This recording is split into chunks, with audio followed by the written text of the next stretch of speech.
Baiklah ibu bapak dan saudara, ibu bapak tentu sering mendengarkan ungkapan Dhamma. dalam bahasa Pali. Bahasa Pali adalah bahasa yang sangat tua, satu rumpun dengan bahasa Sanskerta, dan bahasa Pali biasanya digunakan untuk menulis naskah. Pali itu sendiri artinya teks, ya, naskah. Sehingga kalau biasanya ada kalimat teks Pali, naskah Pali, itu dua kalimat, dua kata yang sama. Seperti kita mengucapkan double dua. Ya dua itu double itu dua. Pali itu secara letterlek artinya teks atau naskah. Mengapa bahasa itu disebut Pali? Karena bahasa itu lazim digunakan untuk menulis naskah-naskah. Apakah bukan bahasa pergaulan? Iya, tetapi agak berbeda. Untuk menulis naskah itu lebih sempurna, lebih rinci. Sampai sekarang bahasa itu disebut bahasa naskah, bahasa teks, bahasa Pali. Dalam bahasa Sanskerta, Dhamma disebut Dharma. Dan bahasa Sanskerta atau bahasa Pali, dalam bahasa Sanskerta dan bahasa Pali, tidak ada kata yang artinya begitu kompleks dibandingkan atau selain kata Dhamma atau Dharma. Artinya kata-kata yang lain artinya tidak kompleks. Ibu bapak pernah mendengar kanti, kesabaran, wirya, semangat, dana, sila, moralitas, samadhi dan sebagainya. Tapi kalau menyebutkan kalimat dharma atau dhamma, itu kompleks sekali. Kebenaran juga bisa digunakan untuk menerjemahkan dharma. Dharma atau dhamma itu kebenaran. Tetapi juga kebajikan. Tetapi juga jalan. Ada cara-cara, ada latihan-latihan yang harus kita lakukan, yang harus kita latih untuk mencapai sesuatu. Cara atau jalan atau latihan itu juga disebut dharma atau dhamma. Lalu ada pencapaian yang kita capai. Ketenangan, ketentraman, kehidupan lebih harmoni. Sampai pencerahan, kebijaksanaan, wisdom, sampai kebebasan yang lebih besar, kebebasan yang disertai dengan pengetahuan yang lengkap yang disebut dengan pencerahan sempurna. Pencapaian-pencapaian itu juga disebut dharma. Apa yang kita capai itu juga disebut dharma. Apa yang kita latih, cara-cara yang kita latih itu, yang kita pakai itu juga disebut dharma. Perbuatan baik, kebajikan, kebenaran juga, hukum alam juga disebut dharma. Nah, malam hari ini tentu saya akan membatasi uraian saya. Tidak menjelaskan arti dharma dari bermacam-macam aspek. Meskipun tidak bisa dipisahkan sama sekali. Satu sama lain saling berhubungan. Tetapi malam hari ini saya akan lebih berbicara tentang dhamma atau dharma sebagai jalan. Sebagai metode. Sebagai cara yang patut. Tentu saya tidak mengatakan harus. Yang patut, yang layak dilatih kalau saudara ingin mencapai kebahagiaan.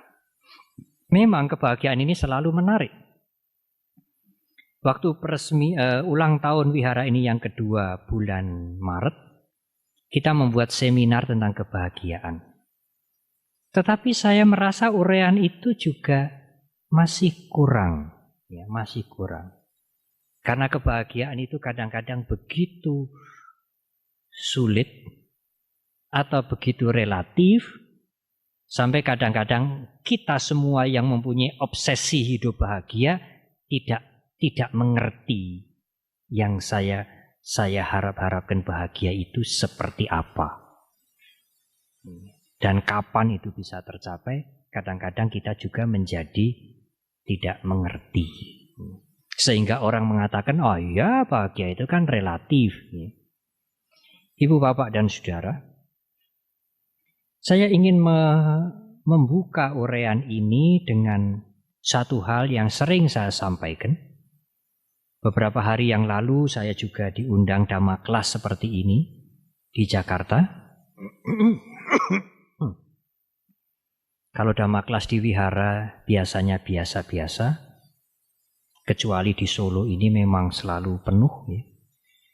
Tetapi kalau Dhamma kelas di Jakarta itu dibuat di hotel, yang datang banyak. Kemarin ini kira-kira ada 2.000 yang datang. Dapat apa Bante? Hanya dapat aqua. Oh, di sini ada snack ya. Di sana hanya dapat aqua, 1 gelas kecil. Dulu 1 orang 1 botol yang tanggung itu. Karena yang datang banyak, lama-lama jadi 1 gelas kecil.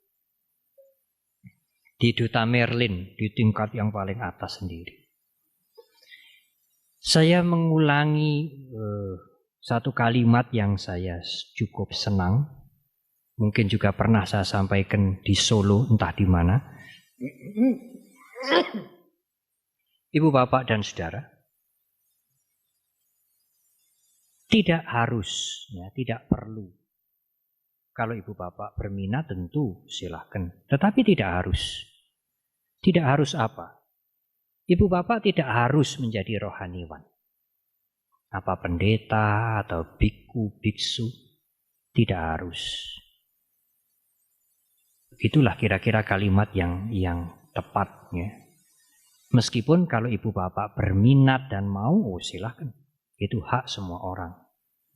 Tidak harus menjadi ahli agama. Tiap hari membaca buku agama, jelimet. Buku-buku dhamma. Menjadi orang yang sangat agamis. Sebagai umat Buddha khususnya tentu saya punya wewenang berbicara tentang agama umat Buddha. Saya tidak punya wewenang tentu. Dan tidak etis berbicara tentang umat beragama lain. Umat Buddha tentu tidak perlu kemana-mana lalu pakai pakaian putih-putih, bawa tasbih, apalagi pakai gandul kalung yang gede itu ya, kelihatan Buddhanya itu. Tidak harus, juga mungkin tidak perlu, karena tasbih, pakaian, aksesoris itu belum tentu membawa kualitas batin, spiritual, perilaku seseorang lebih baik dari sebelumnya atau berguna untuk masyarakat. Jangan-jangan pakai gandul Buddha nyolong. Nyolongnya apa itu? Ndak kentoro ning okeh gitu. Tidak kentoro ning okeh ya.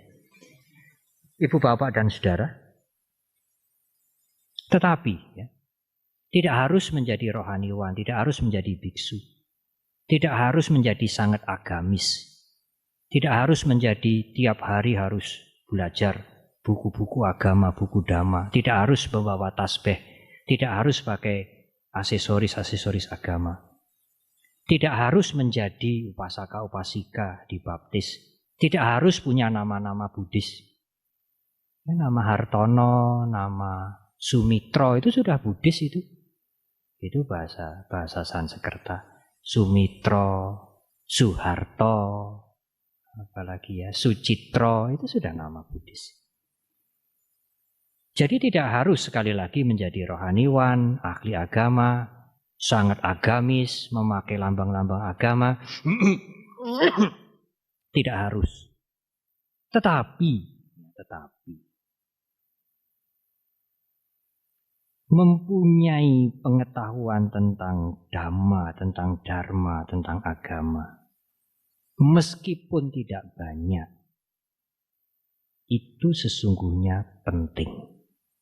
Meskipun Anda, Ibu Bapak, bukan rohaniwan, bukan ahli agama, bukan terlalu agamis, tetapi punya pengetahuan agama, pengetahuan dharma atau dhamma. Sedikit itu sudah penting. Mengapa? Ada saat-saatnya kita dalam kehidupan ini bertemu, mengalami, atau mungkin bergulat dengan persoalan yang sulit. Problem, masalah-masalah, keluarga, pekerjaan, lingkungan yang sulit. Dan tidak kalah sulitnya persoalan ibu bapak dengan diri ibu bapak sendiri. Mengendalikan emosi, mengendalikan pikiran, keinginan-keinginan yang tahu itu buruk, tetapi sulit untuk dihentikan. Disitulah gunanya kita mengerti dharma atau dhamma. Memang pada waktu kita hidup kita lagi baik, semuanya seolah-olah jalan sesuai dengan harapan kita. Tidak ada yang membuat masalah, tidak terjadi problem, tidak ada hal-hal yang bertentangan dengan keinginan kita. Sepertinya memang dhamma, dharma, pengetahuan-pengetahuan penghidupan, pencerahan sepertinya kita simpan. Tidak berguna, tidak perlu. Belajar dhamma, hadir ke tempat ini membuang waktu. Kan tentu kalau malam hari ini ada makan besar, ada keluarga kami yang pesta, kami datang, bersantai, bercengkrama, bersuka cita, tidak hanya bersukaria, bersuka cita. Kan tentu itu lebih enjoy, lebih menyenangkan, lebih menggairahkan. Ya, pada saat tidak ada masalah yang timbul, tidak ada persoalan yang mengganggu. Tetapi kalau masalah, persoalan yang menimbulkan ketegangan berlarut-larut, saat itulah kita perlu dharma, kita perlu dhamma. Dan kalau kita tidak punya, kita akan kebingungan. Kita bisa memilih jalan-jalan yang kadang-kadang tidak masuk akal. Uang disulap. 100.000 menjadi $100 gitu ya. Apa ada Bante, tidak masuk akal lah itu. Ya kalau Anda lagi sukses, tidak ada masalah, itu tidak masuk akal. Tapi kalau Anda lagi mendapatkan persoalan tentang itu keuangan, dan ada tawaran itu dan meyakinkan, itu bisa menjadi temptation, bisa menjadi rangsangan untuk Anda. Coba-coba, siapa tahu ya. 100.000, $100. Iya sekali, 2 kali, 3 kali. Kali yang kelima, 5 juta atau 50 juta mungkin bablas. Nah, hal-hal seperti itu menjadi pilihan. Mengapa? Karena tidak ada sesuatu yang saudara pegang untuk mencairkan ruwet itu. Atau saudara mungkin pergi ke seseorang yang dikenal bisa memberikan solusi spontan atau solusi instan. Kita akan selalu ingin ujuk-ujuk. Ujuk-ujuk beres, ujuk-ujuk maju. Nanti bisa ujuk-ujuk sengsara. Itu bisa begitu. Nah, tetapi kalau saudara mempunyai pengetahuan dhamma, pengetahuan dharma, yang saudara dengar, saudara baca, saudara pelajari, meskipun saudara bukan ahli agama, apalagi saudara punya praktek. Bagaimana mengendalikan diri, bagaimana melatih hidup bersabar, bagaimana sedikit bisa bermeditasi. Nah, pada saat-saat kesulitan itu datang, saudara mampu menghadapi dengan tidak perlu menjadi hancur. Bante Giri almarhum pernah memberikan perumpamaan seperti burung tidak seperti buah kelapa. Kalau buah kelapa, buah mangga terkena angin taufan, dia akan jatuh, menghempas ke tanah, kalau kena batu pecah. Tetapi kalau burung, tidak pernah burung terhempas dan kepalanya pecah. Begitu dia terhempas dengan angin taufan, begitu dia turun, karena dia punya sayap, dia spontan bisa terbang kembali. Dan sayap kita adalah pengetahuan dharma. Kalau dharma itu diganti dengan pengetahuan tentang kehidupan, silakan. Apa toh artinya merek? Saya keberatan itu disebut dhamma. Bahasa Pali ya dharma. Dharma itu berbau Buddhis. Ya diganti sajalah. Pengetahuan yang baik, yang berguna untuk kehidupan saya, yang saya bisa menggunakan, silakan. Apa toh artinya merek? Kalau obat itu memang menyembuhkan, tidak diberi label. Kalau memang menyembuhkan dan tepat dengan penyakitnya, obat itu akan menyembuhkan. Meskipun diberi label yang mentereng, kalau obat itu tidak cocok, tentu tidak menyembuhkan. Buddhis tidak terlalu terikat dengan label, dengan simbol-simbol. Tetapi ironisnya, Bante, Buddhis kan terlalu banyak punya simbol. Patungnya saja di atas besar.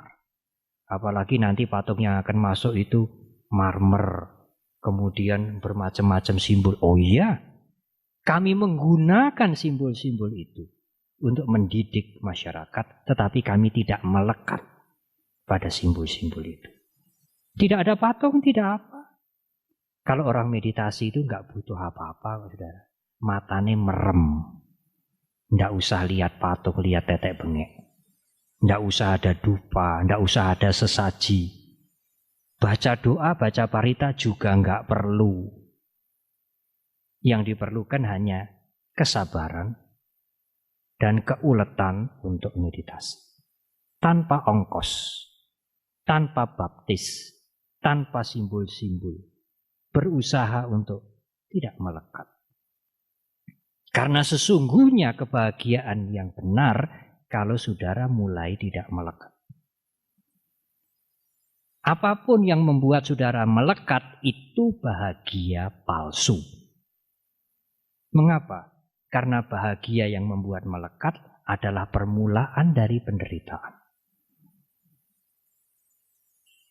Kalau Anda bisa menikmati dalam tanda petik kebahagiaan itu, dilandasi dengan wisdom, semuanya tidak kekal, maka saudara akan menikmati itu tanpa harus menderita. Tetapi bagaimana yang bahagia itu tidak membuat kita melekat, Bante? Kadang-kadang kan sering sekali yang bahagia itu menghanyutkan kita. Nah itulah sifat dari hawa nafsu.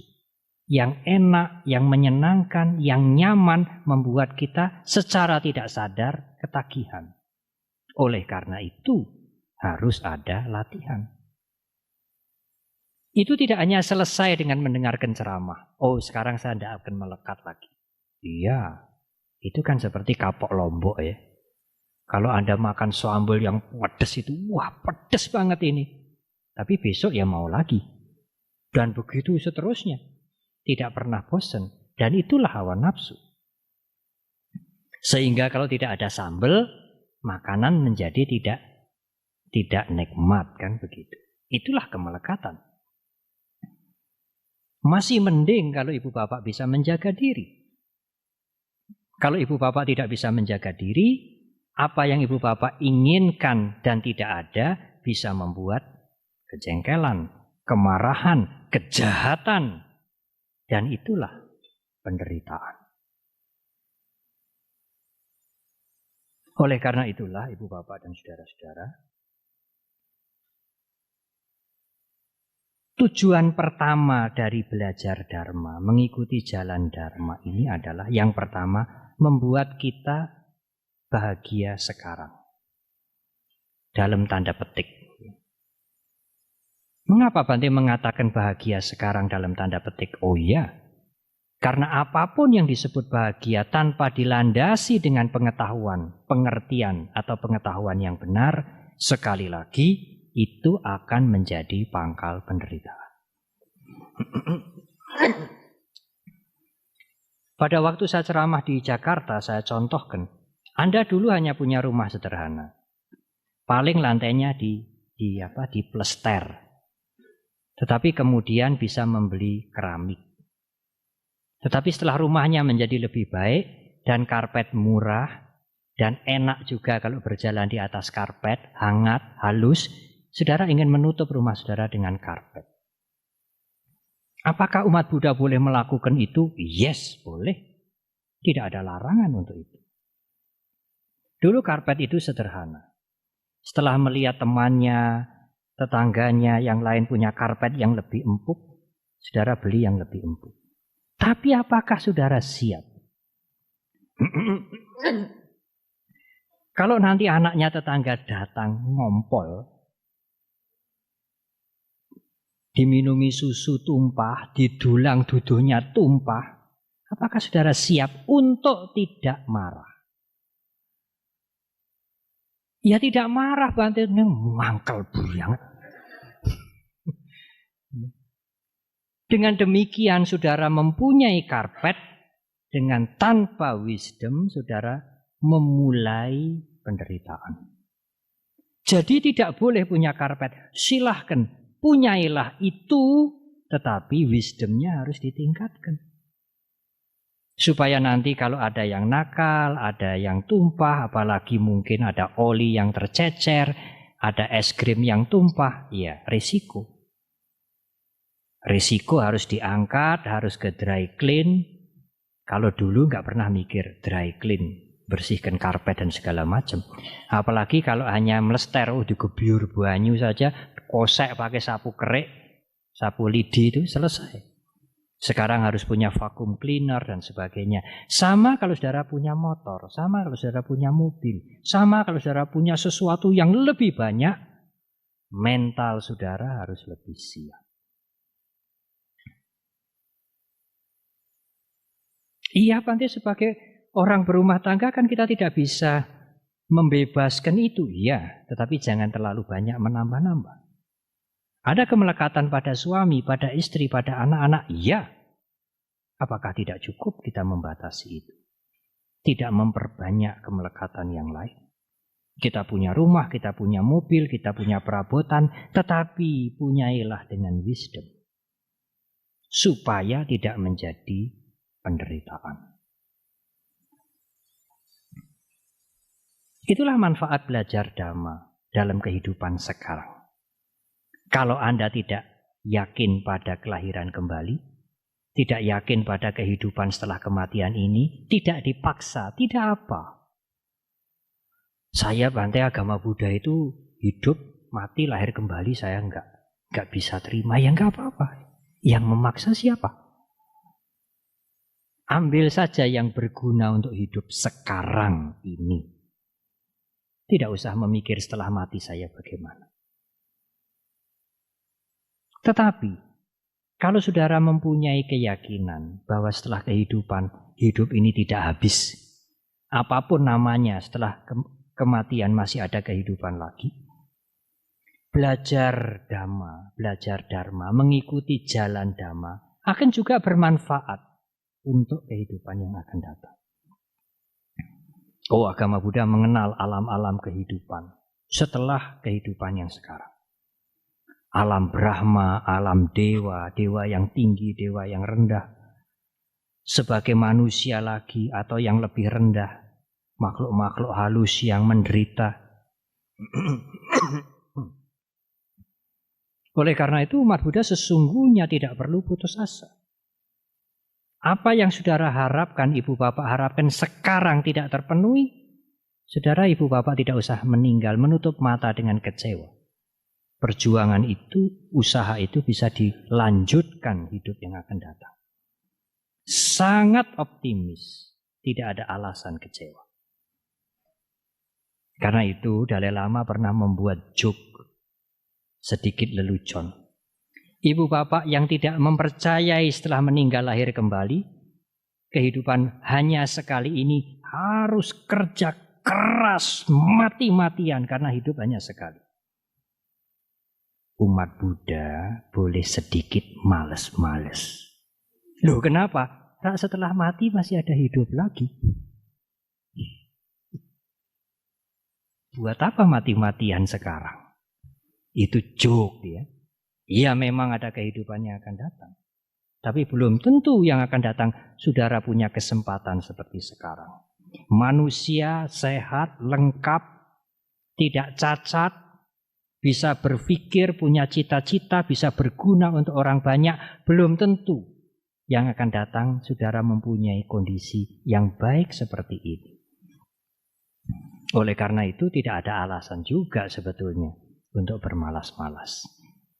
Ya itu kan umat Buddha yang tidak mau kalah dengan yang lain. Oh silahkan kerja keras. Aku sedikit males-males, wong aku masih hidup lagi nanti setelah mati. Ya. Ibu bapak dan saudara-saudara, di dalam bahasa Pali, manfaat menjalani, mengikuti jalan Dharma yang sekarang, itu disebut dengan manusa sampati. Apa yang bisa dicapai manusia dalam hidup sekarang. Tetapi, apa yang kita lakukan sekarang setelah kematian dalam kehidupan yang akan datang juga masih membawa manfaat. Itu disebut dengan saga sampati. Baiklah, jadi kalau yang akan datang kita dilahirkan di alam yang lebih baik, lebih menyenangkan, lebih enjoy, itu tujuan kita, itu pun belum saudara. Karena ajaran, pandangan, dhamma atau dharma tidak berhenti. Setelah meninggal kita dilahirkan di alam surga, alam dewa, selesailah tugas atau perjalanan ini. Tidak. Karena sekali lagi, kenikmatan seperti apapun dan dimanapun, kalau tidak dihadapi, kalau tidak disikapi dengan wisdom, itu menjadi penderitaan. Apa yang kita anggap itu kemakmuran, itu kebahagiaan, itu kepuasan, itu bisa menjelma menjadi penderitaan. Bisa. Sekarang ini, kalau masyarakat maju, negara maju, yang dijadikan ukuran apa, saudara? Pertumbuhan ekonominya. Oh, 3%. Oh, itu sudah 4%. Oh, RRC 7%. Pertumbuhan ekonominya. Apakah itu ukuran satu bangsa itu maju, sejahtera, bahagia? Hanya ekonomi. Sedangkan orang mulai melupakan moralitas. Saya pernah mengatakan, kalau kita lihat di mana-mana apa iklan yang paling getol? Rokok dan sampo. Wah, itu di mana-mana, di televisi-televisi. Saya berpikir kok tidak ada ya iklan yang mengiklankan, mengingatkan kita pada moralitas. Jangan mencuri. Mencuri merugikan banyak orang. Jangan nyolong. Nyolong perbuatan tidak baik. Nyolong kejahatan. Hidup bersih terpuji. Jangan ngapusi. Ngapusi menyengsarakan masyarakat. Kok tidak ada iklan begitu? Mbok yang punya dana banyak itu kumpulkan uang, bikin iklan begitu. Di mana-mana, di televisi, di radio, di jualan-jualan, pasang besar-besar. Apa Anda tidak malu kalau nyolong? Apa Anda tidak malu kalau korupsi? Apa Anda tidak ingat hidup yang akan datang? Apa Anda tidak ingat risikonya? Banyak-banyak. Saya rasa tentu akan membawa manfaat. Meskipun tidak besar-besaran. Tuh terus disuarakan begitu, terus. Saya punya adik yang punya toko kelontong kecil. Dia mengatakan, kalau obat itu diiklankan di TV ya, laris itu. Lebih laris dari obat yang tidak diiklankan di TV. Begitu iklan di TV, wah laris. Saya berpikir, mengapa moralitas ini kok tidak diiklankan? Satu bangsa bisa hancur bukan kalau ekonominya hancur. Satu bangsa bisa hancur kalau moralnya hancur. Waktu Jepang dibom atom tahun 45, habis ludes, buaja bisa meleleh ya. Dan dampaknya itu bertahun-tahun orang yang kena radioaktifnya itu masih Dan sama pada tahun yang sama kita mulai merdeka pada tahun yang sama. Pada tahun yang sama 45 Jepang ludes. Tapi mengapa sekarang berbeda? Di sana tidak punya sumber alam, ya, natural sources hampir tidak punya. Pulaunya kecil-kecil tidak selebar kita. Ada musim salju yang mengerikan, yang sangat dingin. Kita sepanjang tahun hijau royo-royo, subur.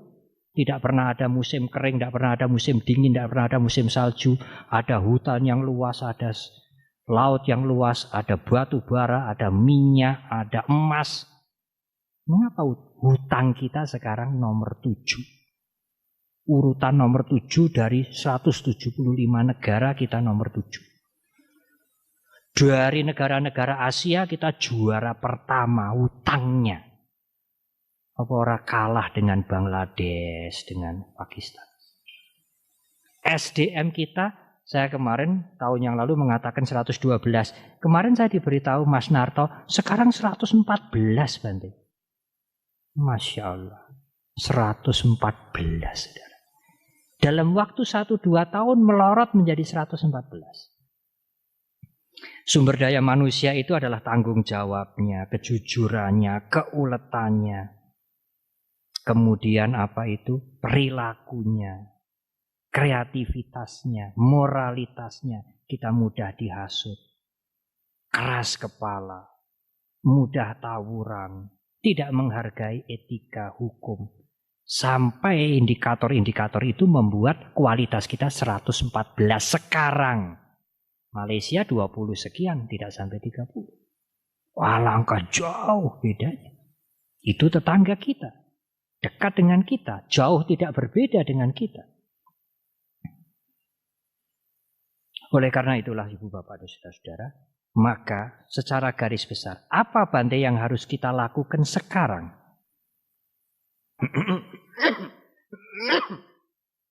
Untuk membuat hidup ini bahagia.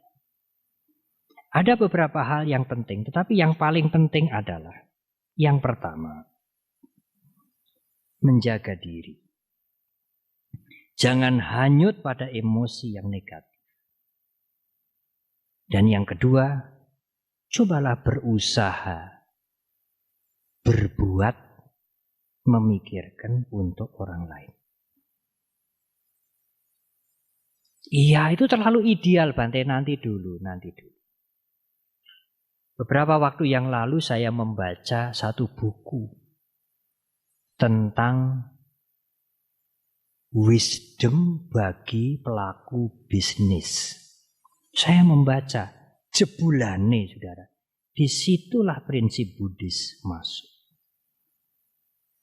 Ceritanya sederhana, seperti cerita anak-anak. Tapi di situ ada wisdom yang sangat berharga. Ceritanya itu petani mau motong pohon. Karena dia butuh pohon itu. Pohon itu mengganggu dan dia butuh kayunya. Sebetulnya dia bisa mencari yang agak jauh. Ya. Tidak perlu memotong pohon yang sudah agak besar, yang sudah agak tua itu. Pada waktu mau dipotong, konon katanya ada burung yang datang. Pak, jangan potong dong. Nanti saya sarang di mana? Ini tempat saya bersarang. Saya biasa membuat sarang di sini, anak-anak saya besar di sini, mendapatkan keteduhan di sini. Kalau Anda potong saya di mana? Enggak peduli, dia potong aja. Lalu tiba-tiba ada kadal datang. Tiba-tiba ada binatang yang lain datang. Pak, jangan potong dong. Kalau kamu potong lalu bagaimana? Seperti kiamat. Habis semua rumah saya seperti digusur. Kalau Anda tidak potong apa ruginya sih? Anda bisa mencari kayu di tempat yang lain dengan tidak usah memotong habis. Hanya ambil sedikit-sedikit atau mengambil di tempat yang lain sedikit-sedikit. Petani itu tetap memotong terus. Lalu kucingnya juga datang katanya dari dalam rumah. Pak, jangan potong kan? Kalau potong, ya saya sering bermain di sini, berteduh di sini, mengasah kuku saya di sini. Kalau Anda potong gimana? Saya kehilangan tempat bermain. Tidak peduli petani itu potong. Tetapi Ibu Bapak dan Saudara, pada waktu dia memotong hampir separuh, karena pohon itu meskipun tidak terlalu tua tetapi cukup besar, keluar cairan. Dia lihat, dia jilat manis. Madu. Rupa-rupanya karena sudah agak besar, ada yang lubang, di dalamnya penuh dengan serangga, penuh dengan tawon madu. Ada madunya. Dilihat, oh banyak ini. Dia berhenti memotong. Lebih baik ini dibiarkan. Supaya saya bisa mengambil madunya lebih lama. Apa yang Ibu Bapak simak dari cerita ini? Kita selalu self-centeredness. Kita tidak peduli orang lain susah, menderita, tidak peduli. Pokoknya aku butuh. Dia potong pohon itu. Tetapi begitu dia lihat madu, aku ya perlu ini madu. Prasido dipotong. Karena Anda mendapatkan keuntungan dari madu itu. Tapi Anda tidak pernah berpikir untuk yang lain. Dalam buku itu disebutkan, orang dagang pun, apapun yang dia jual, apakah jasa, apakah barang-barang, kalau dia selalu memikirkan, aku harus untung, dia akan bangkrut. Dia tidak akan bisa besar, dia tidak akan bisa maju. Dia harus berpikir, apa yang dibutuhkan oleh masyarakat. Apa yang dibutuhkan oleh pembeli. Aku harus membuat itu untuk pembeli. Dan Anda akan untung. Tapi kalau Anda selalu memikirkan bagaimana aku harus untung tanpa peduli apa yang menjadi kebutuhan masyarakat, Anda akan menjadi pedagang yang tidak baik. Anda akan menjadi pelaku ekonomi yang tidak wise, tidak bijaksana. Saya menyimak cerita ini. Ini kan the Buddhist wisdom, saudara. Berpikir untuk orang lain dulu. Meskipun dalam dunia bisnis, supaya saya mendapatkan keuntungan. Tetapi bukan, aku harus untung dulu dengan mengeruk. Mengeruk. Apa itu? Kekayaan dia mengeruk. Milik dia sebanyak-banyaknya supaya pindah kepadaku. Tidak. Meskipun aku harus menipu, mencuri, memalsu, smuggling. Tidak. Apa yang dia butuhkan. Apa yang dia perlukan. Aku akan menyediakan itu. Karena dengan menyediakan kebutuhan dia, aku akan mendapat manfaat. Itu kan Buddhist wisdom, saudara. Dan buku itu, terkenal sekali. Dibaca dengan baik oleh banyak orang. Itu Buddhist wisdom. Ada satu hal lagi yang disebutkan. Bagaimana saudara menjadi pemimpin yang baik. Bagaimana saudara menjadi manajer yang baik. Pemimpin yang baik dan manajer yang baik adalah pemimpin dan manajer yang bisa berpikir dan menyelesaikan masalah dengan simple, dengan sederhana. Kalau masalah bisa disederhanakan, bisa diselesaikan dengan sederhana, mengapa saudara berpikir yang ruwet-ruwet, yang daki-daki? Pemimpin yang berpikir ruwet-ruwet, yang daki-daki, bulat-bulat, tidak akan diterima oleh yang dipimpin dengan baik. Dia akan membagi-bagikan keruwetan pada yang lain. Itu kan juga berpikir Buddhis, saudara. Menjadilah simple. Be simplicity. Jadilah simple. Kalau persoalan itu rumit, kemudian ada orang datang, ini begini loh saudara, bisa selesai kok, simple.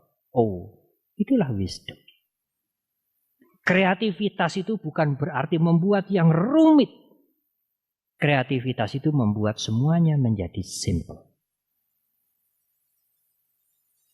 Kalau Anda bisa memecahkan persoalan yang rumit dengan cara yang simple, Kalau Anda bisa menghadapi seseorang yang punya masalah dengan cara yang simple dan itu menyelesaikan, itulah wisdom. Dia pemimpin yang baik. Cara bicaranya juga tidak embulet, simple. Orang bisa mengerti dengan jelas. Instruksinya dimengerti dengan jelas, tidak rumit. Dan orang itu bisa mengikuti. Anda menjadi pemimpin yang baik. Menjadi simple. Bisa mengendalikan diri, memikirkan yang lain, generous, memikirkan yang lain, membantu yang lain, itulah sesuatu yang berguna dalam kehidupan sekarang. Meskipun Anda tidak memikirkan kehidupan yang akan datang. Apalagi Ibu Bapak dan Saudara, apalagi kalau Saudara menambah dengan meditasi. Apalagi kalau Saudara mau menambah dengan hal-hal yang lain, yang lebih luas, yang lebih berguna, lebih luas. Tidak hanya untuk keluarga, tidak hanya untuk kolega, tidak hanya untuk lingkungan, untuk yang lain yang lebih luas. Siapapun dia, apapun agamanya, apapun keturunannya, siapapun dia, apalagi. Dan kalau Saudara meyakini ada kehidupan setelah kematian, apapun namanya, apa namanya surga, apa swarga, apa dewa loka, apa yang lain, Anda tidak akan menderita kemudian. Itulah yang dinamakan manfaat kedua dari mengikuti jalan Dharma. Manfaat dalam kehidupan sekarang, manfaat dalam kehidupan yang akan datang. Tetapi yang terakhir, meskipun hidup yang akan datang berbahagia, meskipun dalam kehidupan sekarang Anda merasakan tidak kekurangan secara materi dan sebagainya, hidup harmoni, bukan kebahagiaan yang terakhir. Bukan kebahagiaan yang sesungguhnya. Kalau toh itu disebut kebahagiaan, Dharma mengakui itu kebahagiaan. Tetapi itu kebahagiaan semu. Karena apapun yang membahagiakan kita, sekalipun diperoleh dengan cara yang halal, kerja keras, tidak menipu, tidak mencuri, menabung, hemat, juga tidak kekal. Apa toh saudara di dunia ini yang tidak berubah? Apa toh semuanya berubah? Anak sehat, anak sukses, keluarga harmoni, usaha besar, naik. Suatu ketika akan mengalami kemerosotan. Suatu ketika akan mengalami penurunan. Dari kecil menjadi besar, kesehatannya prima, semangatnya meninggi, idealismenya meninggi. Suatu ketika fisiknya akan lemah. Usahanya akan berkurang. Dia harus siap menerima perubahan. Supaya pikirannya tidak ikut menjadi lemah. Oleh karena itulah Ibu Bapak, sekalipun dilahirkan di alam surga, alam dewa, dewa loka, brahma loka, ya, selama masih ada kemelekatan, selama itu Anda masih menderita. Jadi menurut pandangan Dharma, menurut jalan Dharma, tujuan akhir dul kita adalah bebas dari semua kemelekatan. Selesailah penderitaan yang tidak ada ujungnya ini. Tetapi apakah itu nanti, Bante? Kan urutannya kita harus bahagia dulu sebagai manusia. Kemudian bahagia di alam dewa, baru kita bisa memperoleh, mulai merasakan kebebasan. Oh tidak, saudara. Sekarang juga saudara bisa mengubah kehidupan saudara untuk menuju kepada kebebasan. Tanpa menjadi biku. Tanpa menjadi rohaniwan. Lalu bagaimana, Bante? Siap untuk menerima perubahan. Jangan melekat kepada apapun. Orang sering menerjemahkan, nah kalau begitu, ya kita ala kadarnya. Oh tidak. Kalau hidup ibu bapak dan saudara ala kadarnya, hidup ibu bapak tidak berguna untuk yang lain. Alangkah sia-sianya hidup seperti itu. Gunakan, manfaatkan pikiran, waktu, tenaga semaksimal mungkin. Sekalipun kita duduk diam, sekalipun kita sakit berbaring, dengan memancarkan meta setidak-tidaknya, kita masih bisa melakukan untuk orang lain. Tetapi bersamaan dengan itu, punyailah wisdom. Jangan melekat. Itulah awal dari kebebasan yang bisa dimulai dari sekarang. Ibu, bapak, dan saudara-saudara, karena sekali lagi, kebahagiaan atau penderitaan menurut pandangan Dharma, kita sendiri yang membuat.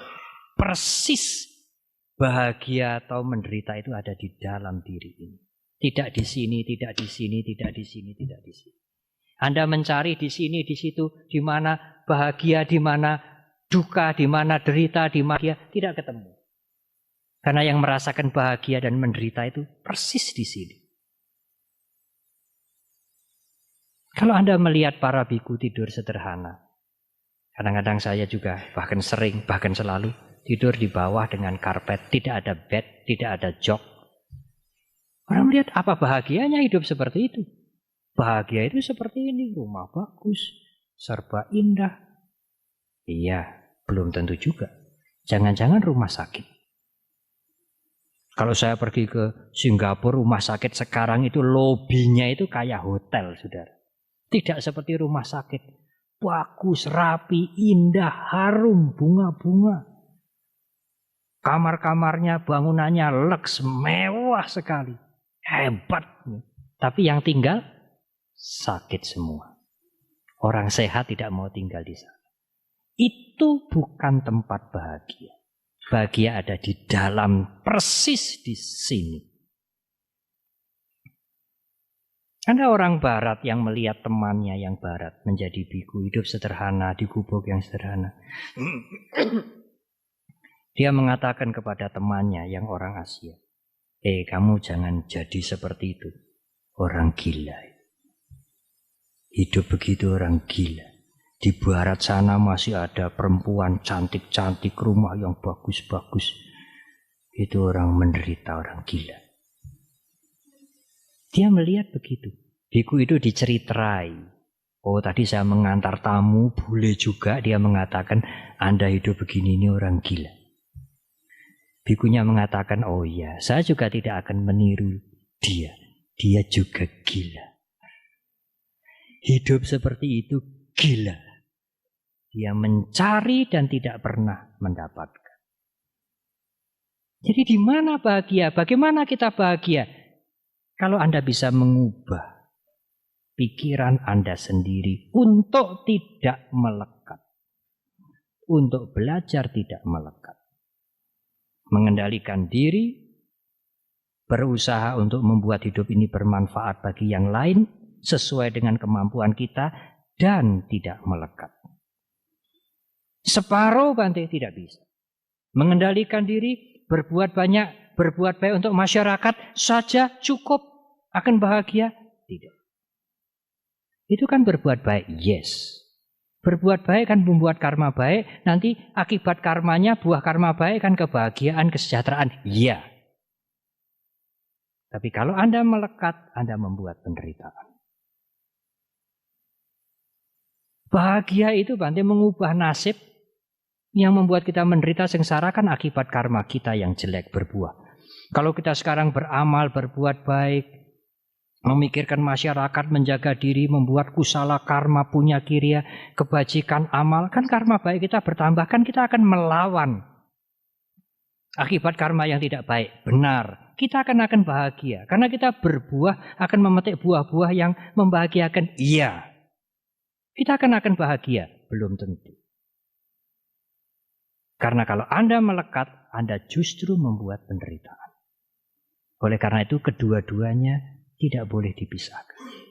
Mengendalikan diri, berbuat amal, berbuat kebaikan, menggunakan hidup ini semaksimal mungkin, melakukan hal-hal yang baik sebanyak mungkin, tetapi jangan melekat. Tidak mencari nama, tidak gondeli, tidak ganduli, siap menerima perubahan. Anda akan bahagia, Ibu Bapak.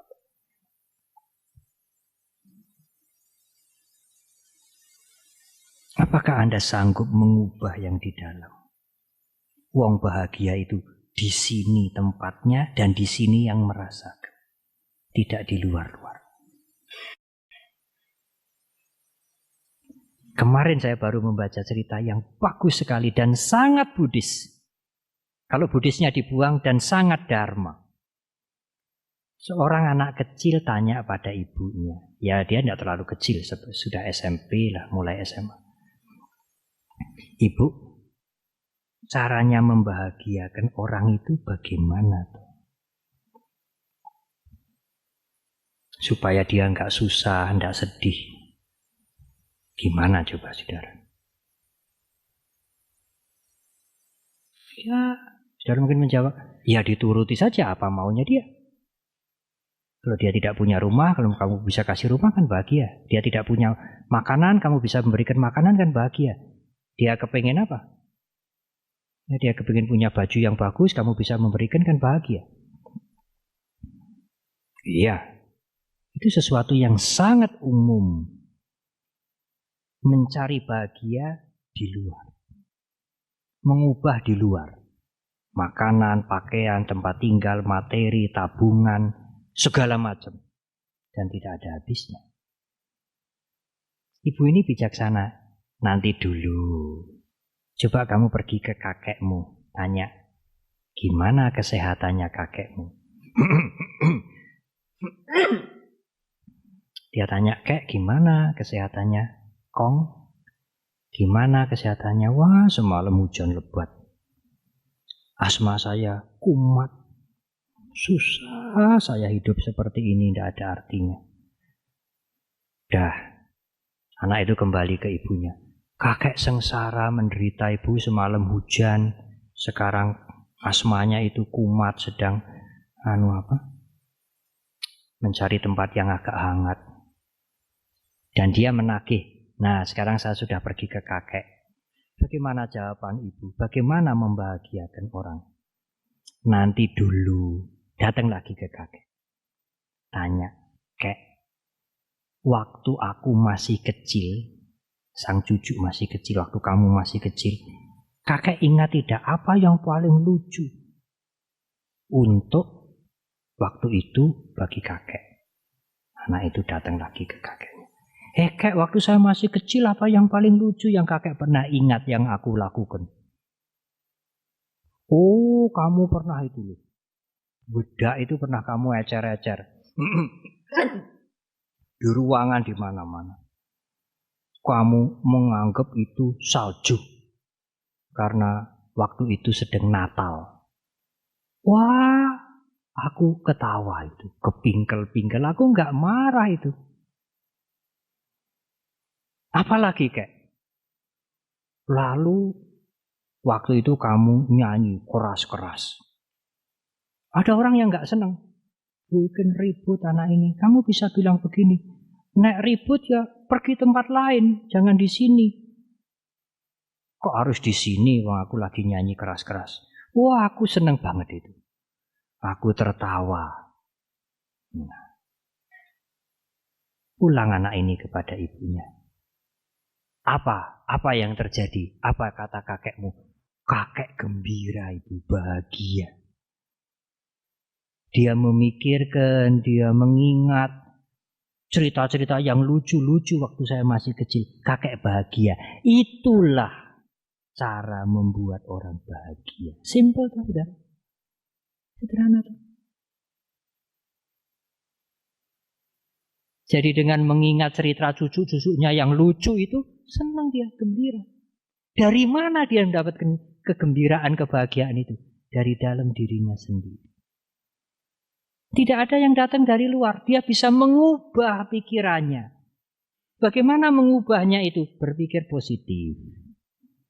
Secara psikologi dikatakan berpikir positif. Dia tidak memikirkan bengeknya itu. Dia memikirkan hal-hal yang bisa membahagiakan dia. Kelucuan cucunya waktu dulu. Dia bahagia. Apa kesimpulannya dari cerita ini, Ibu Bapak dan Saudara?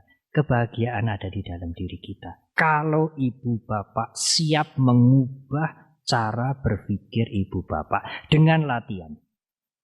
Latihan melepas, latihan menolong, latihan memberi, latihan membuang ego.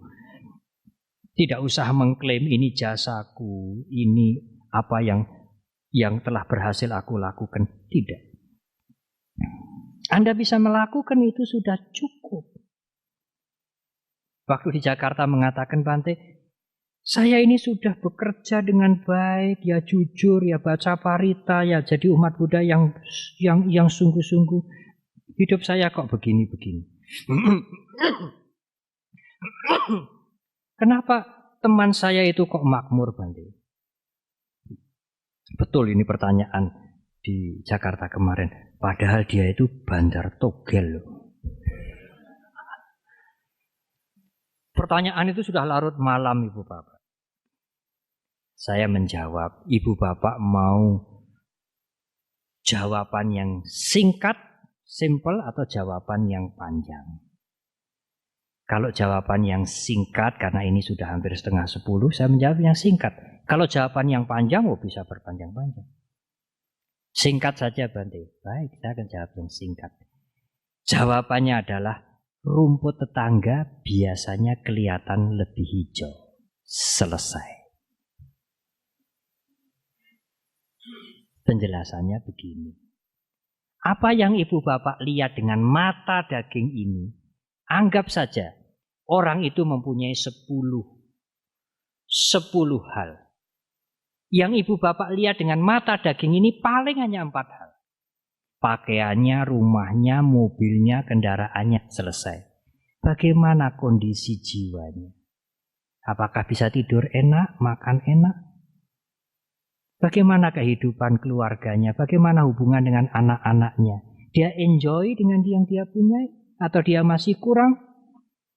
Atau ada ketegangan-ketegangan yang tidak pernah selesai? Rasa tidak aman?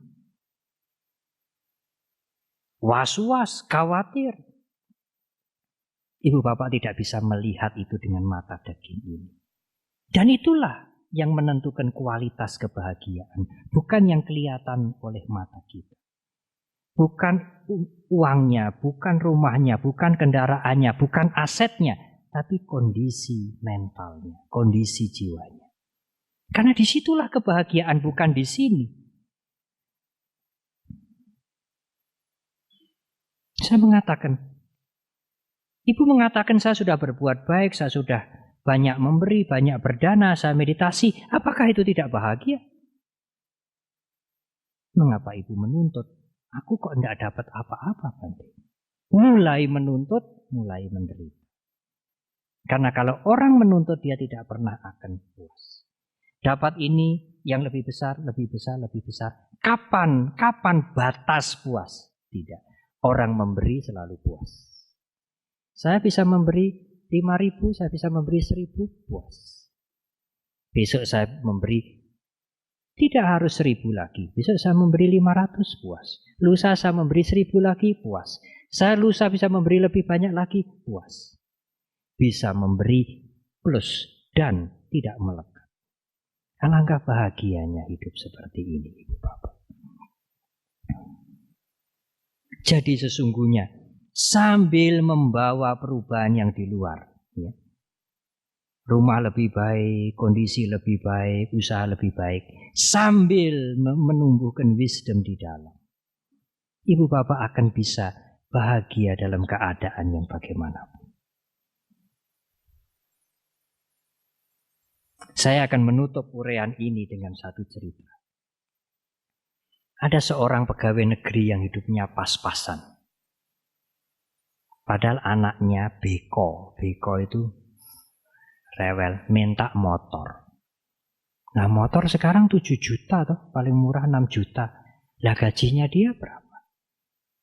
300 sampai 400, tidak pernah sampai 500. Dia pergi ke satu guru orang tua yang dia bisa yakini.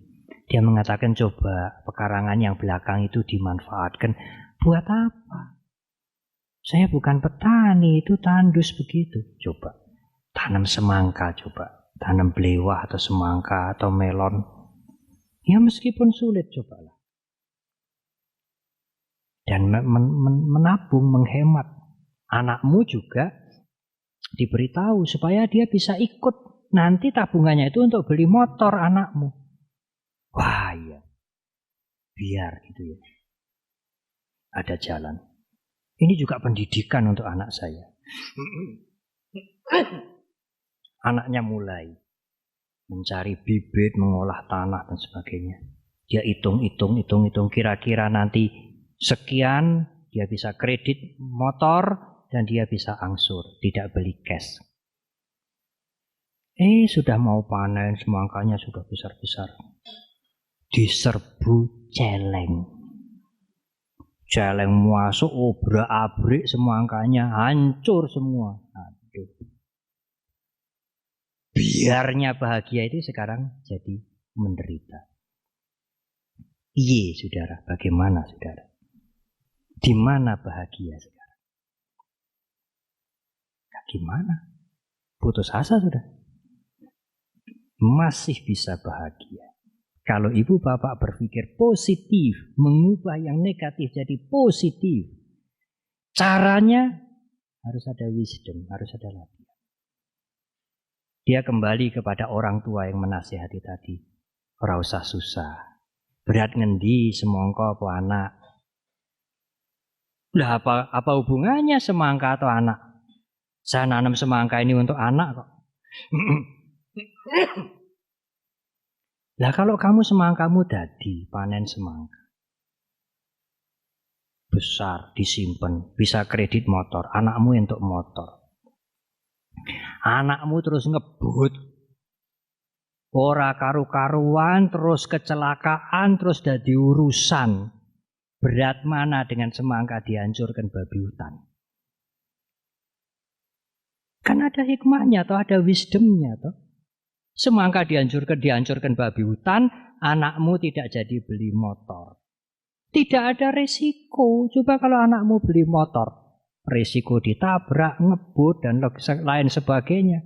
Apakah kamu tidak lebih menderita daripada semangka dimakan celeng? Lebih menderita mana? Oh ya biarlah kalau gitu semangka dimakan celeng. Biar bahagia dia. Tidak menderita lagi. Itulah, kan simple. Masalah kita sesungguhnya simple, sederhana. Anda menderita karena Anda yang membuat sendiri. Kalau Anda tidak mau menderita, mengubah pikiran Anda, berpikir positif, Anda akan bahagia. Siap menerima perubahan, tidak melekat, menggunakan hidup ini semaksimal mungkin untuk kebaikan. Saya lihat, oh ini dharma ini. Tapi dia tidak mengatakan ini dharma, ini ajaran Buddha. Tidak. Pada waktu saya ceramah di Jakarta juga ada seseorang yang datang. Dia cukup sukses, dia punya stasiun radio 7 di mana-mana. Dia mengatakan, biku saya bukan umat Buddha. Oh welcome, tidak persoalan. Tapi saya malu. Mengapa? Saya banyak ceramah, banyak berbicara karena saya banyak membaca buku-buku agama Buddha, mendengarkan kaset-kaset biku dan itu saya ambil, saya gunakan, tapi saya malu karena saya tidak mengatakan ini dari biku atau ini agama Buddha. Tidak usah malu. Dharma, kebenaran, kebaikan itu bukan monopoli agama Buddha. Semuanya bisa menggunakan. Labelnya ini dikelitek, dibuang, tidak soal. Kalau obat ini memang mujarab, tidak palsu, siapa saja bisa minum dan sembuh. Kalau obat itu menyembuhkan, oh, saya akan gembira hati. Bante saya beli obat dari Bante banyak-banyak terus tak kelitei. Saya buang mereknya, saya berikan orang-orang pada sembuh. Saya tidak marah. Lah kalau orang-orang pada sembuh kan nanti golek lagi toh. Obatnya ini kan gitu. Silakan. Anda jadi brokernya. Ya Bante kalau nanti golek lagi kan lewat saya. Oh silakan. Mungkin Anda menjadi lebih Buddhis daripada yang lain. Kan Anda jadi brokernya toh. Dikelitei ini. Tidak mengatakan bahwa ini Buddhis, ini Dharma. Tapi menyembuhkan. Tepat, berguna, bermanfaat bagi banyak orang. Yang lain golek tunggale, lewat saudara. Saudara kemudian mencari ke Buddhis lagi. Saudara jadi brokernya. Saudara yang paling mengerti agama Buddha. Tidak persoalan. Yang penting dharma ini bermanfaat bagi orang banyak. Muncul dari mulutnya siapapun. Tidak harus dari Sang Buddha, tidak harus dari para biku. Karena dharma ada di mana-mana. Apapun nama yang diberikan. Itulah Ibu Bapak dan Saudara secara garis besar. Apa manfaat kita belajar dharma? Bahagia dalam kehidupan sekarang. Kalau kita meyakini ada kehidupan yang akan datang, kita juga akan bahagia dalam kehidupan yang akan datang. Tetapi tujuan utama kita adalah tidak melekat. Karena semua kebahagiaan yang tidak didasari dengan wisdom akan menjadi penderitaan baru. Dengan tidak melekat, suatu ketika kita akan mencapai kebebasan. Buddha menamakan paramang sukang, kebahagiaan yang paling tinggi. Kok disebut kebahagiaan, Bante? Hanya untuk ngiming-ngimingi orang aja. Sebab kalau tidak disebut kebahagiaan, nanti saudara tidak ingin menuju ke sana. Tapi janjinya bagaimana, toh Bante, sesungguhnya? Sesungguhnya kalau sudah bebas itu dikatakan susah ya tidak, bahagia ya tidak. Bebas. Saudara lihat 4 kesunyataan mulia. Yang pertama, duka, penderitaan. Duka pasti ada sebabnya, samudaya. Kalau sebab duka ini dibuang, saudara mendapat apa? Ada penderitaan, pasti ada sebabnya. Sebabnya dibuang, diatasi, saudara dapat apa? Bahagia, Bante? Tidak. Buddha tidak menggunakan kalimat bahagia. Ada duka. Ada sebabnya duka. Duka samudaya. Kalau sebabnya dibuang, lenyaplah duka. Duka nirodha. Beliau tidak menggunakan istilah suka. Karena suka bahagia itu, kalau tidak hati-hati, menjadi awal permulaan dari penderitaan, dari duka. Ada duka, ada penderitaan, ada sebabnya. Duka samudaya. Kalau sebabnya dibuang, lenyaplah duka itu. Selesai. Beliau tidak menggunakan istilah bahagia. Karena bahagia itu permulaan dari duka yang baru. Nah, itu terlalu filosofis. Tetapi ibu bapak yang banyak belajar dhamma, dengan penjelasan ini akan lebih mengerti lagi. Sah-sah saja kita menikmati bahagia. Tapi landasi dengan wisdom. Dasari dengan kebijaksanaan. Siap menerima perubahan. Jangan lengket, jangan melekat, jangan gondeli. Anda akan merasakan kebahagiaan yang sesungguhnya. Apakah kebahagiaan yang sesungguhnya? Kebebasan. Kebebasan itulah kebahagiaan yang sesungguhnya. Sekian, terima kasih.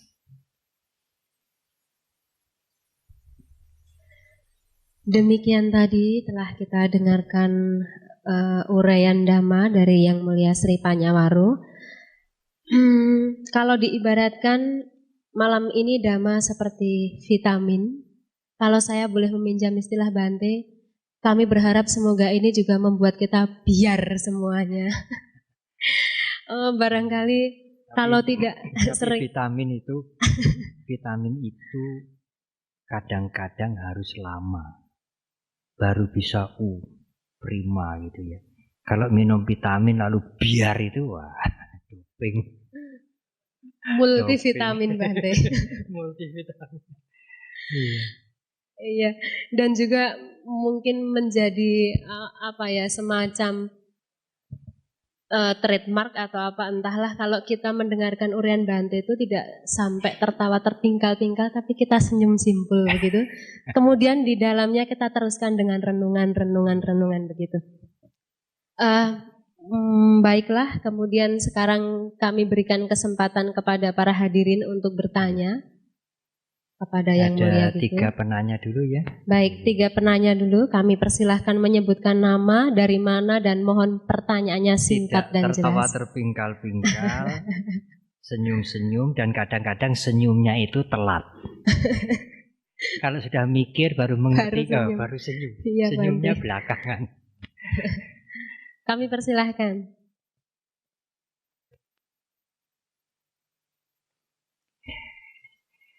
Saya tidak lihat Pak Prianto. Iya. Pelanggannya tidak datang ini, Bante. Iya, silakan. Iya. Kalau bisa singkat lebih baik ya. Tidak uraian yang panjang lebar ya.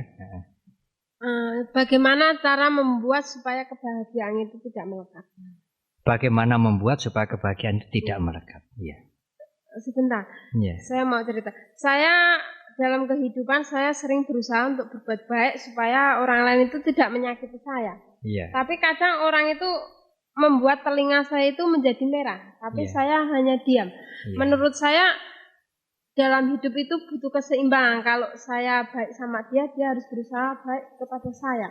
Tapi jujur saja, kalau dia membuat telinga saya jadi merah, ya saya marah, tapi cuma dalam hati. Yang saya tanyakan bagaimana membuat supaya kebahagiaan itu tidak melekat. Baik, pertanyaan yang sangat baik. Wajar saja Ibu Bapak. Kita sering mendengar kalimat begini. Aku itu tidak mau menyusahkan orang lain, tapi aku juga tidak mau disusahkan orang lain.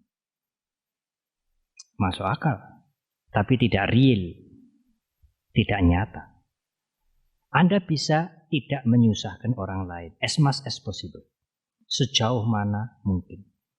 Tetapi kalau Anda menginginkan dunia, lingkungan orang banyak, alam, iklim tidak menyusahkan Anda, jawaban saya tergantung pada Anda sendiri.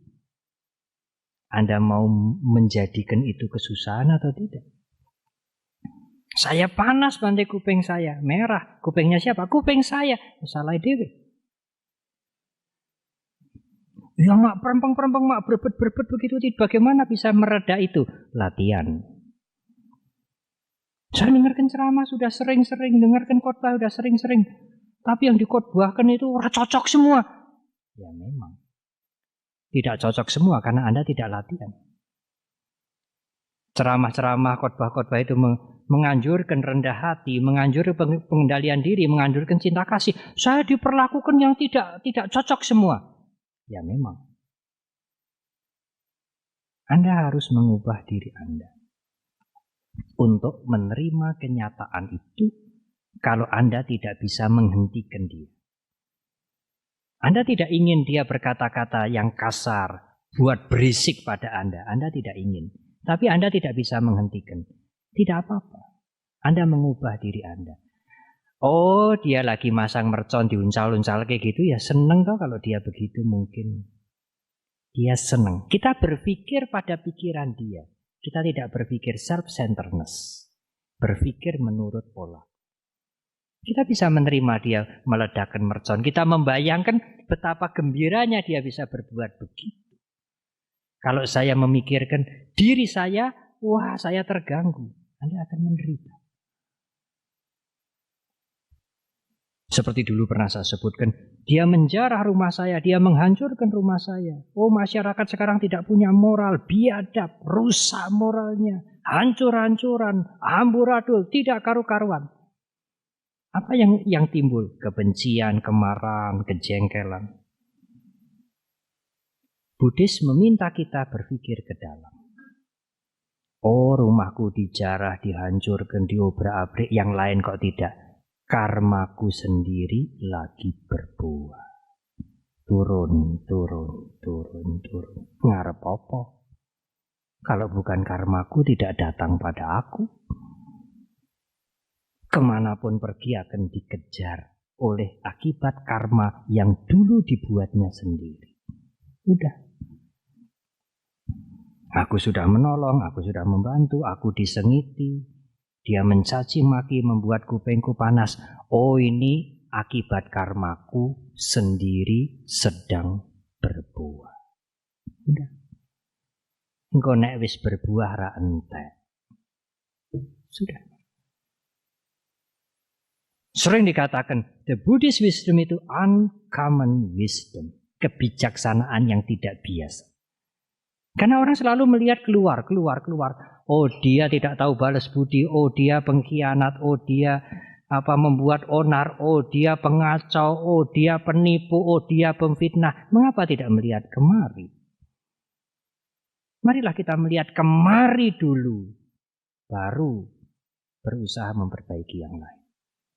Kita nanti akan melihat itu dengan kasihan. Timbul meta karuna, bukan kebencian. Alangkah kasihannya saya melihat dia. Kalau nanti karmanya berbuah dan dia berbuat begitu terus-terusan, apakah dia tidak menderita? Lebih sengsara mungkin dari saya. Anda boleh bersyukur karma jelek berbuah, meskipun tidak usah terima kasih pada dia. Oh, kamu ngapusi saya, syukur karmaku berbuah. Tapi nggak usah terima kasih pada dia. Kasihan kita melihat dia berbuat begitu. Tidak mengerti hukum karma, tidak mengerti akibatnya, tidak mengerti penderitaannya kelak kemudian sebagai akibat dari perbuatannya. Tidak ada kebencian yang timbul. Kalau Anda melihat ke dalam diri Anda dulu.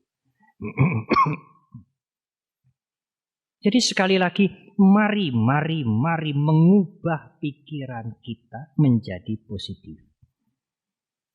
Memang tidak gampang, Bante. Iya, tetapi bukan berarti tidak mungkin. Bisa. Gampang memang tidak gampang. Tapi kita mulai sekarang. Dengan mengendalikan diri, tidak mengumbar kenikmatan dirinya sendiri. Dengan memperhatikan yang lain, berbuat untuk yang lain, dan berusaha tidak melekat. Tidak melekat itu kan pilihan, Bante. Ada orang yang ingin melekat, ada orang yang ingin tidak melekat. Saya mengatakan tidak pilihan, saudara. Latihan untuk tidak melekat itu keharusan. Loh, mengapa bukan keharusan? Di alam semesta ini kan semuanya berubah. Kalau saudara melekat kan saudara yang bodoh. Gondeli yang berubah, apa tidak menderita nanti? Apa tidak kecewa nanti? Yang kalau yang digondeli ini berubah. Mengapa tidak belajar melepas? Karena ada hukum perubahan menuntut Anda belajar melepas. Nanti kalau kematian terjadi semuanya ini harus dilepas habis. Anak, suami, istri, kekayaan, nama, pangkat, kenikmatan, kesenangan, apa semua lepas. Saudara bisa menunda? Saudara bisa, saya tidak memilih itu. Tidak bisa. Apakah Anda tidak latihan? Supaya nanti tidak sengsara, tidak kecewa. Dan begitu Anda mulai latihan, Anda menjadi terbuka. Dunia lebih lebar. Anda lebih bahagia. Pernah saya cerita ada ibu yang punya 2 anak. Satu jual payung, satu jual mie. Kalau panas terik berdebu, sang ibu selalu susah. Wah, anakku sing dodol payung ora payu. Jual payung itu kan lakunya kalau hujan pagi, siang, sore. Jual payung. Dia berpikir negatif. Wah, nanti kalau sudah hujan ngerecek, juga menderita. Anakku sing dodol mie. Ora garing-garing, mie nek udan terus kayak gini. Karena minyak itu dijemur. Menderita dia. Ada seorang guru meditasi mengatakan, ibu, kalau ibu ingin bahagia, ya gimana ya Bante, kok saya ini prihatin, menderita terus. Kenapa nggak dibalik saja? Apanya yang dibalik? Pikirannya itu yang di dalam itu. Kalau panasnya terik, sumuk seperti sekarang ini, pikirkan anak ibu yang bikin mie, lupakan yang jual payung. Wah, mie-nya akan cepat garing, akan laris. Zaman dulu kan harus dikeringkan dengan matahari. Ya kalau hujannya ngerecek, lupakan yang anak ibu yang dagangan mie, ingat yang jualan payung. Wah, payungnya mesti laris sih. Udane ora berhenti-berhenti, ora mandek-mandek. Bahagia. Apa ya bisa? Bisa kalau mau mulai latihan. Mengapa tidak bisa? Wong bahagia itu tergantung kita sepenuhnya, tidak tergantung yang di luar. Hidup di gubuk, kalau malam anginnya menerobos, pakai lampu sendir, apakah bisa bahagia, Bante? Bisa. Mengapa tidak? Kalau siap tidak melekat, tidak menuntut, tidak melekat, dan menggunakan gubuk itu untuk hal-hal yang baik. Meditasi, menjamu tamu dengan baik. Kalau ada sedikit ruang, ada orang yang menumpang tidur, silahkan. Syukur dia mempunyai gubuk yang lebih baik. Syukur dia mempunyai rumah. Dia bisa menggunakan itu lebih baik untuk orang banyak. Dan tidak melekat. Dia bisa bahagia. Mengapa harus menunda? Mengapa harus menunggu? Wong bahagia itu harus dibuat, bukan harus diminta. Bahagia bukan diminta, bukan dicari dari dimanapun, tetapi harus dibuat sendiri oleh kita masing-masing. Kalau cara berpikir ini kita pegang, nah sekarang saya mulai membuat kebahagiaan. Oh iya, mengapa tidak? Sekarang Anda mulai membuat kebahagiaan. Mengapa tidak? Bante, saya sudah tua begini, Bante, sakit sana, sakit sini, jalan juga sudah tidak keras, umur saya mungkin tinggal berapa tahun, bagaimana saya bisa bahagia? Ya, ubahlah cara berpikir Anda yang ngeresulo itu. Anda masih hidup, masih bisa berbicara, gunakan kesempatan ini dengan sebaik-baiknya, as much as possible. Dan Anda tidak usah gondeli hidup ini. Suatu ketika jalan. Apalagi hidup tidak hanya sekali. Kita lanjutkan, bertemu kembali dalam hidup yang akan datang. Mengapa harus menderita? Tidak ada alasan untuk menderita. Tapi ya tidak segampang itu, Bante. Ya memang tidak segampang itu karena kemelekatan, gondeli, lengket, ketagihan. Itulah yang harus dilatih untuk dikurangi dengan mengendalikan diri, dengan memikirkan orang lain, dengan wisdom. Pelan-pelan, pasti bisa. Satu lagi pertanyaan. Silahkan.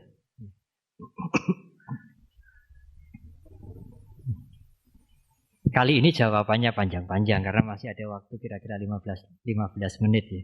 Jawabannya tidak usah pendek. Silahkan. Terima kasih, Bante. Iya. Pertanyaan saya, tolong beri kami batasan sejauh mana memberi seperti yang tadi Bante katakan untuk kita selalu memberi. Memberi itu sampai seberapa jauh yang layak kita berikan. Contoh simpelnya misalnya pada karyawan atau pembantu kita gaji 300.000 atau 1 juta, 5 juta. Kalau kita lihat dia butuh, ayahnya sakit, adiknya sekolah, kakaknya gimana gitu. Makasih. Iya, baik. Memang segala sesuatu itu kalau hanya dipotong sepotong menjadi tidak lengkap. Sering orang mengatakan jangan melekat. Hanya itu yang diambil. Agama Buddha ngajarkan jangan melekat. Kita ini tidak boleh jadi kaya, tidak boleh punya apa-apa, semuanya harus dibiarkan, diambil orang ya biar, jangan melekat. Itu diambil sepotong. Dan berbahaya. Pernah diumpamakan kalau memegang ular. Supaya ular itu bisa aman, harus pegang kepalanya, cek. Saya pernah lihat di airport kalau nunggu pesawat atau di tempat lain tayangan televisi, ya, ular-ular itu meskipun pawangnya itu pertama kali megang ekornya, tapi akhirnya dia pegang kepalanya. Tidak aman pegang ekornya ini, bisa nyatek nanti, gigit, pegang kepalanya. Belajar kehidupan, belajar dharma juga harus pegang kepalanya. Kalau kita hanya pegang sepotong menjadi salah menerjemahkan. Nah, sekarang memberi. Kita bisa memberi sebatas, kalau dia bekerja, sebatas kemampuan dia. Dan kita tidak bisa memberi lebih banyak karena kita pun terbatas. Kita beri pengertian pada dia. Pekerjaanmu sekian, kemampuan saya sekian, saya bisa memberikan kamu sekian. Kalau kamu oke, silahkan lanjutkan. Kalau kamu tidak oke, tentu saya tidak keberatan. Kalau kamu mendapatkan majikan yang memberikan gaji lebih besar. Tetapi kalau kamu mempunyai kebutuhan, keinginan, kepentingan lebih banyak, saya harus menuruti, saya tidak bijaksana. Dan tidak sesuai dengan kemampuan kamu bekerja. Salah-salah kamu bisa tenggelam dalam hutang. Kita berikan dia wisdom. Supaya dia bisa mengendalikan diri. Tidak semaunya dia minta, nyoh. Jangan-jangan menjerumuskan dia. Apakah harus memberi? Tidak harus. Kita tidak harus memberi materi. Kita juga bisa memberi pengertian pada dia. Kalau dia minta, kalau dia butuh, kalau dia hutang, saya tidak bisa memberi. Katanya Bante selalu mengajarkan memberi. Apakah itu bukan kejahatan? Apakah itu bukan sesuatu yang negatif? Tidak. Sekarang apa niat Anda tidak memberi? Karena benci? Karena sesuatu yang lain? Saya tidak memberi karena saya tidak membiasakan dia hutang. Karena gaji dia sudah sepadan dengan kemampuan dia. Karena saya sudah pernah memberi dan banyak. Saya tidak mampu memberi lagi. Sekarang saya akan memberikan dia pengertian. Yang menjadi nilai perbuatan kita berguna atau tidak bukan yang kelihatan, tapi apa motivasi kita. Ada yang tanya kemarin di Jakarta, Bante kalau ada orang hutang, saya tagih dia hanya janji dan kemudian tidak tahu kapan dia harus membayar. Apa yang harus saya lakukan? Sebagai orang yang ingin belajar dan mengerti dan berjalan di jalan Dharma. Saya mengatakan ibu, kalau ada orang hutang, tagihlah. Karena memang dia hutang dan ibu tidak memberi. Tetapi, apa yang penting? Jagalah pikiran ibu, jangan lahir kebencian. Kalau dia hutang, dulu dia perlu. Dengan niat baik ibu membantu. Sekarang dia tidak bisa membayar. Timbul kebencian, ibu yang rugi. Apa benci? Wong dulu tidak punya benci, kok sekarang jadi benci. Jadi tagihlah. Ibu sanggup menagih berapa kali? Saya sudah menagih 5 kali, Bante. Tapi kebencian mulai timbul. Stop saja. Relakan saja. Daripada rusak batin ibu. Pilih mana? Uang kembali tapi rusak batinnya. Marah, benci. Mungkin cari backing. Mungkin ke dukun santet. Santet saja dia. Kalau enggak membayar, bablas. Kejahatan akan timbul. Hancur, rusak mental. Lebih baik relakan saja. Saya masih sabar, Bante. Menagih sampai 17 ya masih sabar saya. Tidak benci. Tidak, Bante. Silakan.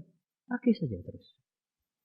Begitu ibu mulai tidak sabar, kemarahan, kebencian muncul, oh stop. Tak relake daripada batinku rusak. Kan begitu. Jadi sekali lagi bagaimana kita memeriksa mental kita. Bante kalau Bante ada orang minta-minta di perempatan-perempatan, memang dia cacat, memang dia tua, memang dia sudah tidak mampu bekerja, Bante ya kasih. Nah, saya kasih apa? Orang duit-duit.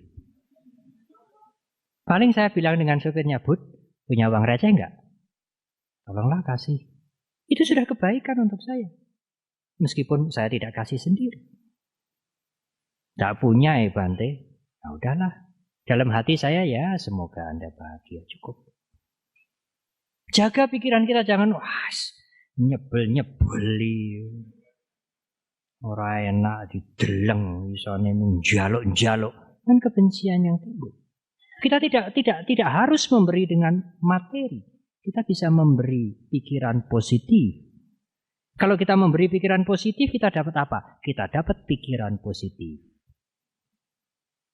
Setiap Anda melihat anak-anak mengemis, jereng, kebencian, kemarahan, kebencian, kejengkelan, Berapa banyak itu kebencian, kejengkelan yang timbul setiap hari. Anda tidak usah memberi, tapi Anda jangan membenci. Ya, semogalah kamu mendapatkan perbaikan hidupmu. Meskipun kita tidak memberi dia. Saya pernah ditanya, mana yang lebih baik, Bante? Kalau ada orang meminta-minta itu. Memberi pikiran baik atau memberi uang? Saya bilang, saudara, dua-duanya baik. Kalau kamu mau kasih uang, kasih aja. Kalau kamu tidak mau kasih uang, hanya mau memberikan pikiran yang baik, berikan pikiran yang baik. Enggak usah banyak berfilosofi. Ora usah leren seminar dulu. Nah, ana wong njaluk-njaluk kuwi diwenehi apa ora? Seminar dulu, tidak. Malah dua-duanya tidak dapat. Memberi uang ya tidak, memberi makanan ya tidak, memberi pikiran baik ya tidak, isine mung jengkel, marah, benci. Kalau mau kamu kasih uang, kasih aja uang. Habis persoalan. Ya, mudah-mudahan dengan uang ini dia bisa makan, dia bisa ringan dari kesulitan yang dihadapi selesai. Perkara diselewengkan atau tidak, saya tidak tahu. Saya memberikan dengan niat yang baik karena saya mampu dan apalagi hanya 100-200, tidak banyak, tidak 5 juta, 1 juta, 2 juta. Saya enggak mood untuk kasih dia. Ya, saya hanya memberikan doa aja. Ya, mudah-mudahan kamu bisa bahagia. Sing nyiptake kowe sapa to? Diciptake dadi pengemis gitu ya. Ya itu pun juga tidak usah. Itu pun juga tidak usah, ya. Nanti menjadi benci kepada yang tidak kelihatan nanti. Berpikiran positif saja. Kalau tidak bisa memberi materi, tidak bisa memberikan makanan, tidak bisa memberikan uang, berikanlah pikiran baik, harapan yang baik. Anda memberikan harapan yang baik, pikiran yang baik, Anda mendapatkan kebaikan sendiri. Ada yang tanya, Bante beli patung yang mahal-mahal, patung Buddha, kan itu lebih baik untuk dirikan sekolah. Ada orang dari Surabaya atau dari mana datang kemari dulu. Mana lebih baik, Bante? Beli patung, bikin stupa, atau bikin sekolah? Saya bilang, dua-duanya baik. Anda mau sumbang sekolah, sumbanglah. Anda mau sumbang patung, sehingga menimbulkan keimanan, sada, keyakinan, sumbanglah patung. Ora usah seminar dulu, saudara.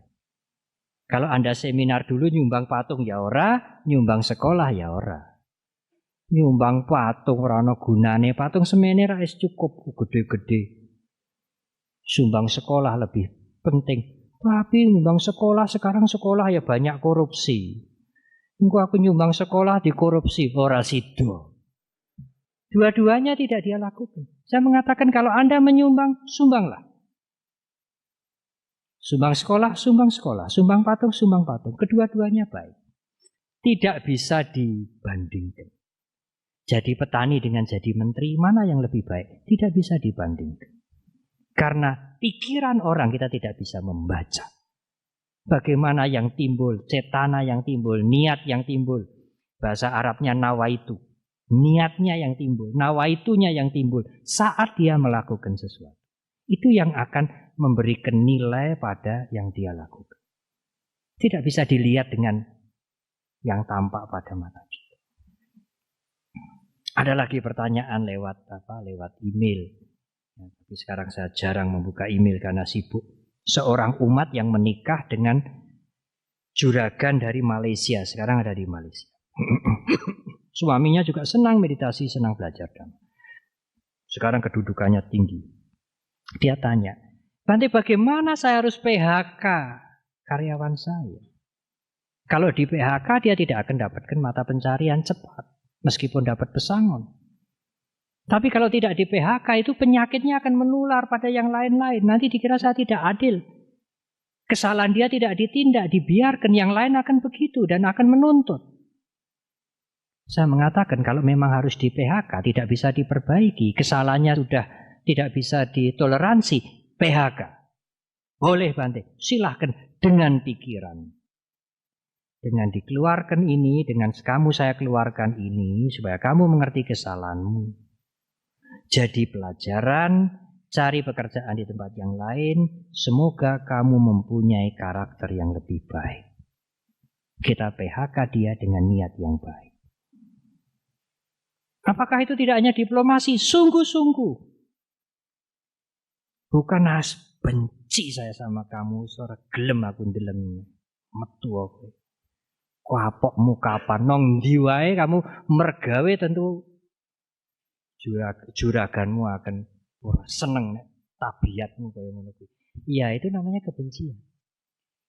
PHK ini sebagai pelajaran, sebagai proses supaya dia berubah perilakunya menjadi lebih baik. Begitulah seorang umat Buddha harus melakukan PHK. Bukan meta itu toleransi, termasuk toleransi pada kejahatan. Saya pernah berbicara lintas agama di Ambarokmo. Ada yang bertanya, biku, kalau biku mengajarkan cinta kasih, menghargai yang lain, toleransi, makanya sekarang ini kejahatan begitu merajalela. Wong ajarannya mencintai semuanya, toleransi, termasuk yang berbuat jahat juga harus ditoleransi, nanti dulu. Bukan itu artinya meta, bukan itu artinya karuna. Meta karuna tidak harus menjerumuskan orang lain. Meta karuna harus memakai wisdom. Lakukan segala sesuatu dengan niat yang baik. Untuk mendidik, untuk meningkatkan kualitas dia. Untuk kebaikan dia. Bukan untuk menghancurkan dia. Itu yang harus dilakukan oleh umat Buddha. Jadi sekali lagi, yang menentukan adalah niat kita. Dan niat itu ada di dalam diri kita. Orang lain tidak bisa melihat. Kalau Anda bisa adjust, mengatur, noto niat Anda, pikiran Anda, maka Anda akan bahagia. Tidak merasa ada kontradiksi, tidak merasa tersiksa. Ambil keputusan. Dengan niat yang baik, dengan pikiran yang baik. Dengan tujuan yang baik, bukan untuk menghancurkan yang lain. Saya kira begitulah Ibu Bapak. Dan sekarang sudah jam 9, persis 2 jam ya, kurang lebih 2 jam saya berbicara. Memang seperti tadi disampaikan oleh moderator, oleh pembawa acara, belajar dhamma itu seperti vitamin. Kalau Ibu Bapak pernah meminum obat Cina, ramuan, belajar dhamma juga seperti minum obat Cina. Tidak minum langsung sembuh. Berkali-kali, maka akan timbul manfaat. Dan pada saat Anda menghadapi keadaan yang sulit, yang rumit, yang pahit, inilah wisdom. Saya bisa bertahan. Dalam kondisi yang apapun juga saya bisa bertahan. Saya kira cukup sekian. Sekali lagi semoga bermanfaat. Semoga semuanya ini menjadi bahan renungan dan memperkuat mental saudara. Dan tidak hanya memperkuat tetapi mengubah cara berpikir Ibu Bapak dan saudara. Menciptakan kebahagiaan di dalam dan dari dalam diri kita. Terima kasih. Kami ucapkan penghargaan yang sedalam-dalamnya dan anumodana kepada Yang Mulia Bante. Barangkali kalau saya boleh sedikit menyimpulkan, meskipun tidak perlu disimpulkan karena sudah sangat gamblang. Malam hari ini kita membahas tentang seni mengubah cara berpikir ya Bante. Kenapa saya meminjam istilah seni? Karena seni itu bagi saya melebihi sesuatu yang bersifat eksak, bernilai lebih karena ada sisi yang bersentuhan langsung dengan rasa dan moralitas. Jadi sophisticated atau rumit dan tinggi. Demikian, semoga membawa manfaat yang banyak bagi kita semua.